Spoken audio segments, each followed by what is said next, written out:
döşünə qəlpəni qızıl gül kimi taxan qaziləri salamlayıram. Düşmən üzərinə coşqun sel kimi axan qaziləri salamlayıram. Düşmən üzərinə coşqun sel kimi axan qaziləri salamlayıram.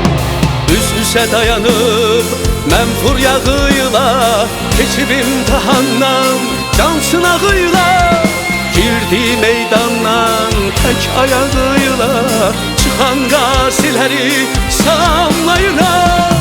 Gedib babaların şanlı iziyle savaşa atılıp bıçak nizeylə gözünü bitirip könül gözüyle bakan gazileri salamlayıram. Gedib babaların şanlı iziyle savaşa atılıp bıçak nizeylə gözünü bitirip könül gözüyle bakan gazileri salamlayıram.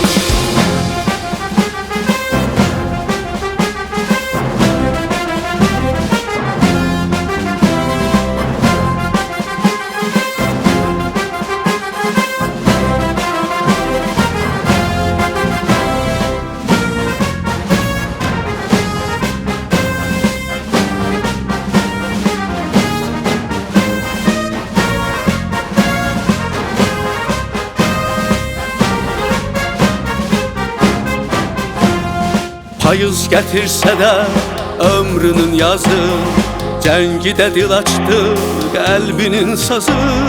Qoymadı zəfərə bizi tam arısı, oxan qaziləri salamlayıram. Qoymadı zəfərə bizi tam arısı, oxan qaziləri salamlayıram.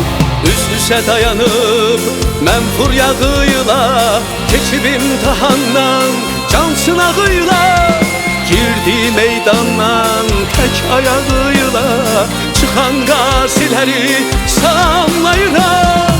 Gedib babaların şanlı iziyle savaşa atılıp bıçak nizeylə gözünü bitirip könül gözüyle bakan gazileri salamlayıram.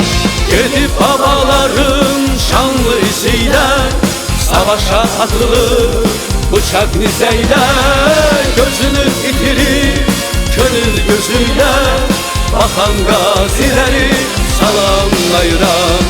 Gedib babaların şanlı iziyle savaşa atılıp bıçak nizeylə gözünü bitirip könül gözüyle bakan gazileri salamlayıram.